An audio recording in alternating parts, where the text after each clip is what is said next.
नमस्कार, Prabhasakshi news network और आप सभी का स्वागत है। भारतीय टेनिस के चमकते सितारे लिएंडर पेस ने राजनीति के मैदान में ऐसी एंट्री मारी है जिसने पश्चिम बंगाल की सियासत में हलचल मचा दी है।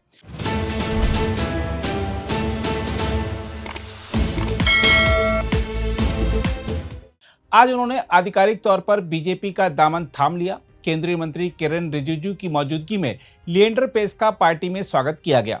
इस अवसर पर रिजिजू ने कहा कि प्रधानमंत्री नरेंद्र मोदी ने पिछले 12 वर्षों में खेल और खिलाड़ियों को नई पहचान दी है और अब पेस जैसे दिग्गज का साथ मिलना पार्टी के लिए बेहद अहम है। हम आपको बता दें कि पश्चिम बंगाल में 2 चरणों में कराए जा रहे विधानसभा चुनाव के मौके पर लिएंडर पेस की बीजेपी में एंट्री ने चुनावी समीकरणों को नया मोड़ दे दिया है। खास बात यह है कि हाल ही में उन्होंने कोलकाता में बीजेपी अध्यक्ष नितिन नबीन से मुलाकात की थी, जिसके बाद से ही उनके पार्टी में आने की अटकलें तेज हो गई थी। लेकिन कहानी यहां खत्म नहीं होती। लिएंडर पेस का यह कदम एक बड़ा राजनीतिक पलटवार भी माना जा रहा है। साल 2021 में उन्होंने तृणमूल कांग्रेस का हाथ थामा था और 2022 में गोवा विधानसभा चुनाव के दौरान पार्टी के लिए प्रचार भी किया था। हालांकि उन्होंने खुद चुनाव नहीं लड़ा, लेकिन उनकी मौजूदगी ने उस वक्त भी चर्चा बटोरी थी। अब उसी नेता का बीजेपी में आना यह दिखाता है कि सियासत में स्थायित्व से ज्यादा अहम रणनीति होती है। हम आपको बता दें कि लिएंडर पेस सिर्फ एक खिलाड़ी नहीं बल्कि देश के सबसे सफल टेनिस सितारों में से एक हैं। 18 ग्रैंड स्लैम खिताब जीतने वाले इस खिलाड़ी की पहचान सिर्फ कोर्ट तक सीमित नहीं रही, बल्कि वह एक राष्ट्रीय प्रतीक बन चुके हैं। यही वजह है कि बीजेपी अब उनकी लोकप्रियता को भुनाने के लिए पूरी तैयारी में है। खासकर शहरी और युवा मतदाताओं के बीच उनकी छवि एक बड़े प्रभाव के तौर पर देखी जा रही है। राजनीतिक विश्लेषकों का मानना है कि बीजेपी का यह दांव सीधा युवा वोट बैंक पर निशाना साधता है। आज के दौर में जहां राजनीति में ग्लैमर और पहचान का महत्व तेजी से बढ़ रहा है, वहां पेस जैसे चेहरे पार्टी को नई ऊर्जा दे सकते हैं। उनकी छवि एक ऐसे खिलाड़ी की है जिसने देश के लिए खेला, जीत हासिल की और वैश्विक मंच पर भारत का नाम रोशन किया। यही राष्ट्र गौरव की भावना बीजेपी के प्रचार में एक मजबूत हथियार बन सकती है। इसके अलावा पेस का बंगाल से गहरा जुड़ाव भी पार्टी के लिए फायदेमंद साबित हो सकता है। स्थानीय पहचान और राष्ट्रीय लोकप्रियता का यह संगम उन्हें एक ऐसा चेहरा बनाता है जो जनता से सीधा संवाद कर सकता है। बीजेपी अब उन्हें एक स्टार प्रचारक के तौर पर मैदान में उतारने की तैयारी कर रही है, जिससे पार्टी को शहरी, शिक्षित और महत्वाकांक्षी वर्ग में पकड़ मजबूत करने में मदद मिल सकती है। देखा जाए तो लिएंडर पेस की बीजेपी में एंट्री ने यह साफ कर दिया है कि पार्टी अब हर स्तर पर अपनी रणनीति को धार दे रही है। खेल, युवा और राष्ट्रवाद के मेल से तैयार यह नया समीकरण विपक्ष के लिए चुनौती बन सकता है। जैसे जैसे चुनाव नजदीक आएंगे, पेस की भूमिका और भी अहम होती जाएगी। सवाल अब यह नहीं है कि उन्होंने पार्टी क्यों बदली, बल्कि यह है कि उनके आने से चुनावी नतीजों पर कितना असर पड़ेगा। बहरहाल आइए देखते हैं बीजेपी में उनको शामिल कराते समय केंद्रीय मंत्री किरेन रिजिजू ने क्या कहा और स्वयं लिएंडर पेस अपनी इस नई पारी के बारे में क्या कह रहे हैं। लेजेंडरी लिएंडर पेस के बारे में अलग से परिचय का तो आवश्यकता नहीं है।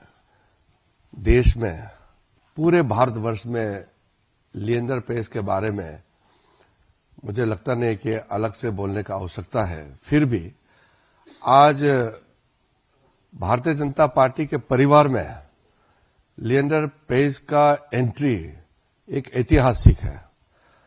प्रधानमंत्री नरेंद्र मोदी जी ने खेल और खिलाड़ियों के लिए पिछले 12 वर्षों में जो काम किया है, उससे प्रभावित होकर के, इंस्पायर्ड होकर के आज लिएंडर पेस हमारे बीच में भारतीय जनता पार्टी का मेंबरशिप लेकर के सदस्य बने हैं।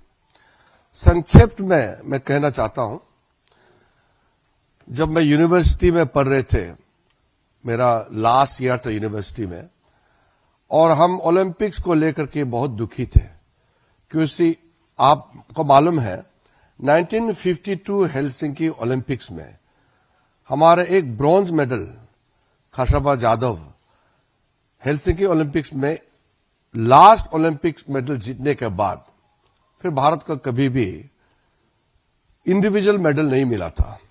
मॉस्को ओलंपिक्स में एक आखिरी गोल्ड मेडल हॉकी में मिला था। तो ओलंपिक का जब मेडल लिस्ट देखते थे तो भारत का नाम ही नहीं आते थे। मैं इतना दुखी था, पूरा देश दुखी था कि भारत का नाम ओलंपिक मेडल लिस्ट में क्यों नहीं आते हैं।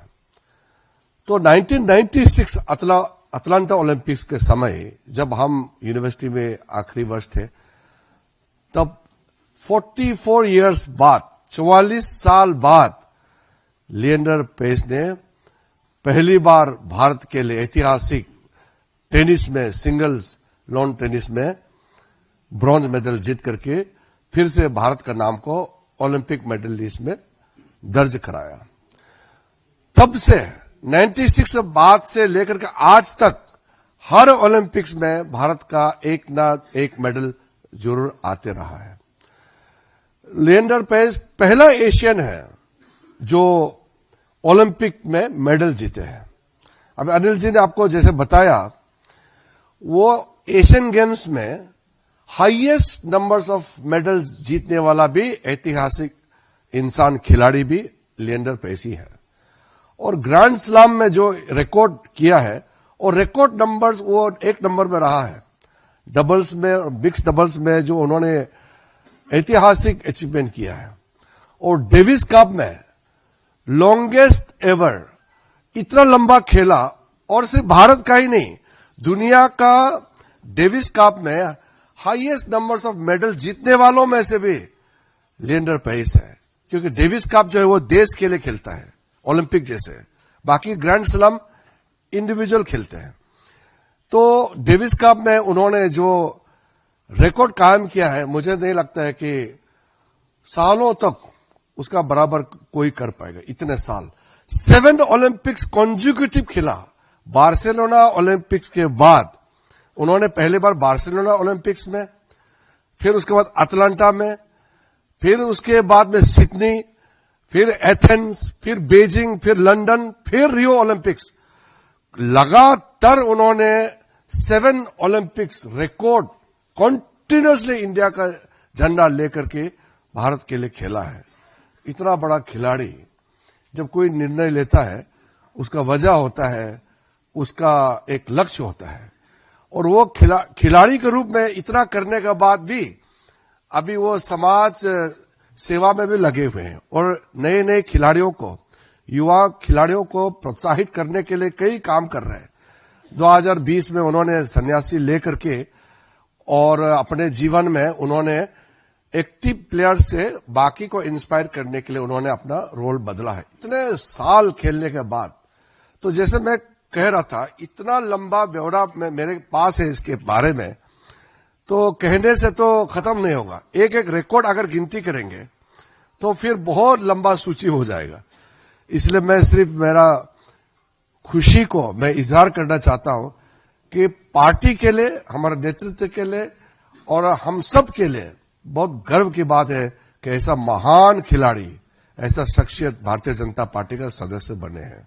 मैं तहे दिल से लिएंडर पेस जी को स्वागत करता हूं भारतीय जनता पार्टी के परिवार में, और हम सब गर्मजोशी से उसको स्वागत किया है।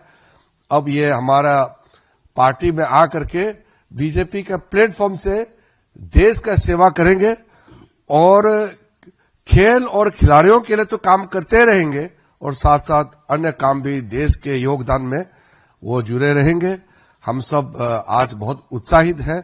मैं फिर से लिएंडर जी आपको और आपके पूरे जो टीम है, आपके साथ काफी जो आपके बड़ा टीम है, आप मेंबर्स जो आए हैं आपके साथ जो जुड़े रहते हैं, उसके लिए I am not only happy but I am excited, extremely excited that such a legendary player, such an iconic personality in the sports field has come and joined the Bharatiya Janata Party. It's a moment to celebrate, and I very well foresee that you will play a bigger innings now in politics in the BJP's platform, because BJP is a big family, and we have many talented people from diverse fields, and Prime Minister Narendra Modi ji has always promoted the youth, the sports person in every possible manner.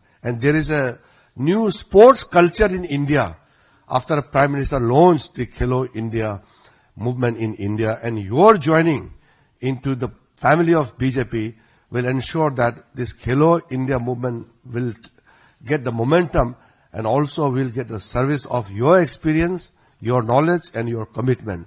So I heartily welcome you to the family of BJP. आज हमारे जिंदगी का बड़ा दिन है, क्योंकि पहली बात जो है कि मैं हमारा प्रधानमंत्री नरेंद्र मोदी जी को धन्यवाद कहना चाहता हूं, अमित शाह जी को धन्यवाद कहना चाहता हूं और नितिन नवीन जी को धन्यवाद कहना चाहता हूं।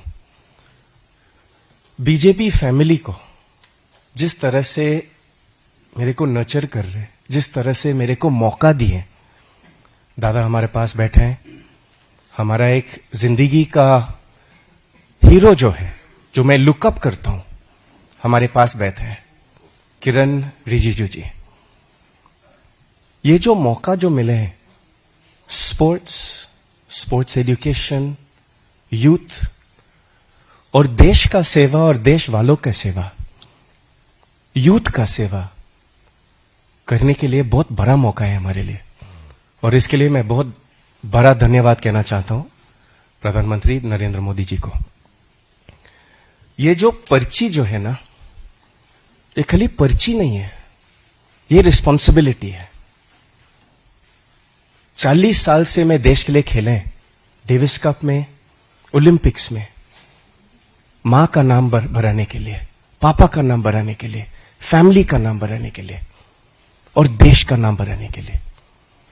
अभी ये जो नया खेल जो मैं लिए और मौका मिले हमारे भाई से कि अभी देश के लिए सेवा करने के, यूथ के लिए सेवा करने के लिए, हमारे समझ में खेलो इंडिया मूवमेंट टॉप स्कीम बहुत बढ़िया मूवमेंट है। किरण रिजिजू जो हमारे समझ में सबसे बेस्ट स्पोर्ट्स मिनिस्टर बने थे, टोक्यो ओलंपिक्स के तैयारियां किरण रिजिजू ने, उस नरेंद्र मोदी जी ने किरण रिजिजू को रिस्पॉन्सिबिलिटी दी है, और इस जो रिस्पॉन्सिबिलिटी ने ये मानुष, ये इंसान जो लिए, मुझे पता है कि कितना पैशन के साथ सर ने किए। कई एथलीट्स को वीजा नहीं मिल रहे थे, कई एथलीट्स को कोविड टेस्ट का इंजेक्शन नहीं मिल रहे थे, कई एथलीट्स को कोविड इंजेक्शन एंटीवायरस नहीं मिल रहे थे, सर ने ऑर्गेनाइज किए। इस वजह से जब टोक्यो ओलंपिक्स से वापस इंडियन कंटिंजेंट लौटा, 7 मेडल के साथ लौटा। यह सबसे बड़ी बात है कि इंडिया ने 7 मेडल जीते टोक्यो ओलंपिक्स में, और किरण रिजिजू ने जिस तरह से ये रिस्पॉन्सिबिलिटी लिए, इतना अच्छा से किए। नरेंद्र मोदी जी का जो खेलो इंडिया और स्पोर्ट्स का फोकस जो है, उसी फोकस से मैं यूथ पे फोकस करना चाहता हूं। आज इंडिया सबसे यंग नेशन है दुनिया में। 745 मिलियन बच्चे हैं हमारे देश में under the age of 26। 745 million बच्चे हैं हमारे देश में। 20 साल बाद या 25 साल बाद स्पोर्ट्स और स्पोर्ट्स एजुकेशन का जो स्किल डेवलपमेंट जो है, ये नहीं कि खाली हॉकी या क्रिकेट या फुटबॉल या टेनिस या बैडमिंटन या आर्चरी खेले, मगर स्पोर्ट्स साइंस करे, sports medicine, sports physiotherapy, sports architecture, sports infrastructure. अभी जो गुजरात में जो कॉमनवेल्थ गेम्स आ रहे 2036 में, जो हम मेहनत कर रहे कि ओलंपिक्स लाने के लिए, हमारा जो फोकस है कि नेक्स्ट 20-25 इयर्स में ये यूथ का जो स्पोर्ट्स एजुकेशन, उस पे फोकस करें कि बच्चे को स्किल डेवलपमेंट में सिखा के उसको जॉब्स मिले, उसको एम्पावर करे। 40 साल से मैं मोटिवेशन कर रहा था कि मैं कर सकता हूं तो आप भी कर सकते हैं। If I can, you can. हां, मैं बंगाल में पैदा हुआ था। हां, हमारा मां बंगाली हेरिटेज से पैदा हुआ।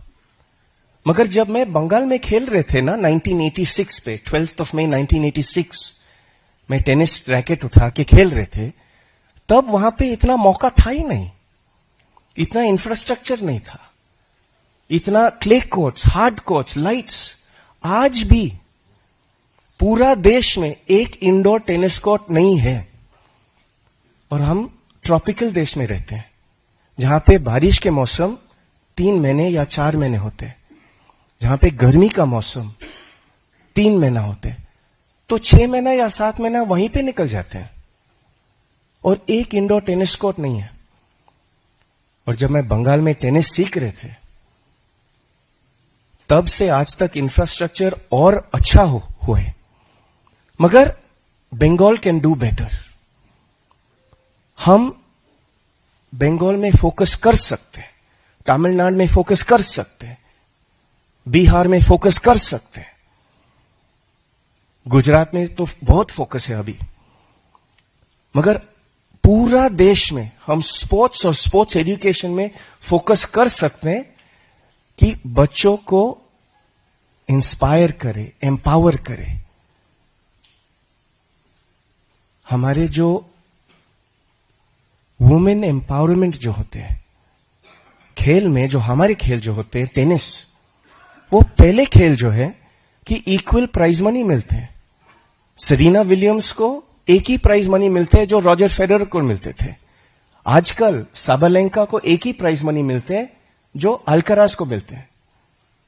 उससे भी अमेरिका जो कॉलेजिएट सिस्टम जो होते हैं, NCAA national collegiate athletic association, वहां पे लड़की को इक्वल अपॉर्चुनिटी स्कॉलरशिप्स मिलते हैं जो लड़का को मिलते हैं। मेरा जो इच्छा है कि वो इंडिया को लाने के लिए वो प्रोग्राम, जो कॉलेजिएट प्रोग्राम है, जो स्कूल्स का प्रोग्राम है, जो हमारे भाई कितनी मेहनत की है खेलो इंडिया के साथ, नरेंद्र मोदी जी ने कितना मेहनत की है।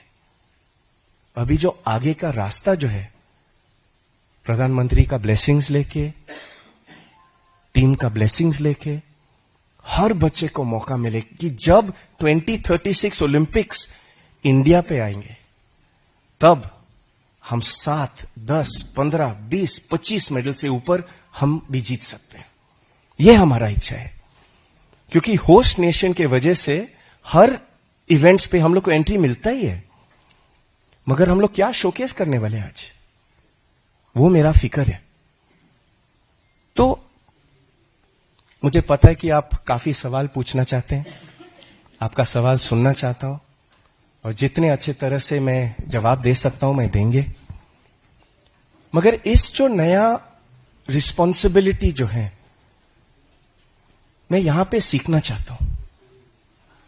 बड़ी बात है कि मैं दुनिया का सबसे बड़े पॉलिटिकल पार्टी आज ज्वाइन की है, मगर क्यों? हां, बंगाल में, हां, गोवा में, जहां मम्मी डैडी वहां से आए थे, हमारा लेगेसी वहां से है। मगर यह मत भूलना कि मैं वही गली में गली क्रिकेट, गली फुटबॉल खेले जो हर लड़की और हर लड़का चल के स्कूल जाते थे, स्कूल से वापस आते थे। मैं देश का लड़का हूं, शायद तमिलनाडु में हो या पंजाब में हो या कन्याकुमारी में हो या गुजरात में हो या नॉर्थ ईस्ट में हो, इंडिया का कोना से कोना लेके मैं हर बच्चे का एम्पावरमेंट करना चाहता हूं। और मैं इन सब मशहूर पॉलिटिशियन से सीखना चाहता हूं। ये हमारा बहुत बड़ा मेंटर है, किरण रिजिजू ने मेरे को बहुत इंस्पायर की है यहां पहुंचने के लिए। कभी कभी मैं फिक्र करता हूं कि इसका सर का नॉलेज स्पोर्ट्स में इतना ज्यादा है कि खुद का स्टैटिस्टिक्स पता चलना है क्योंकि कभी कभी जब बैठते हैं और सर से बात करते हैं, मैं देख सकता हूं कि स्पोर्ट्स का पैशन इसके अंदर कितना है, देश के लिए कितना पैशन है। और सर, आज हमारे लिए बहुत बड़ा दिन है कि आपने मेरे को ये रिस्पॉन्सिबिलिटी दी है। इसके लिए बहुत बहुत धन्यवाद। मैं आपसे सीखना चाहता हूं, आपका स्टूडेंट बनना चाहता हूं और आप सबका स्टूडेंट बनना चाहता हूं। कि आगे जो रास्ते हैं आप सबके साथ सीख के यूथ, इंडिया का यूथ को ताकत देना चाहता हूं कि हम स्पोर्ट्स से इंडिया जो इंडिया है 5 साल बाद, 10 साल बाद, 15 साल बाद हम लोग सुपर पावर बने। क्यों? क्योंकि यूथ को हम एम्पावर करते हैं। हम इस वजह से मोदी जी को थैंक यू, मोदी जी को उसका जो लीडरशिप जो है, जिस तरह से वो हम सबको लीड करते हैं, इंडियन इकोनॉमी देखो या इंडियन इंफ्रास्ट्रक्चर देखो, जिस तरह से हाईवेज बनाए, हर शहर को कनेक्ट किए, जिस तरह से एयरपोर्ट्स बनाए, काफी तो फ्लाइट लेते हैं हम, मगर आजकल के एयरपोर्ट कितना बढ़िया बनाए। मोदी जी ने देश के लिए इतना अच्छा इकोनॉमी बनाए कि आजकल जो जियोपॉलिटिकल सिचुएशन है दुनिया में, जहां रशिया और यूक्रेन का वॉर चल रहा है, जहां गाजा और इजराइल और ईरान का वॉर चल रहा है, अमेरिका से वॉर चला रहे, इंडिया में बहुत बड़ा मौका है कि हम एक सुपर पावर बने। मोदी जी का लीडरशिप से, मोदी जी का विजन से और प्रधानमंत्री का जो पैशन है स्पोर्ट्स में, इसके साथ आगे बढ़ना चाहता हूं। अगर आप भी लेना चाहते हैं देश दुनिया की तमाम जानकारी तो आज ही सब्सक्राइब करें हमारे चैनल को। साथ ही नीचे दिए बेल आइकन को जरूर दबाएं ताकि हर अपडेट आप तक पहुंच सके।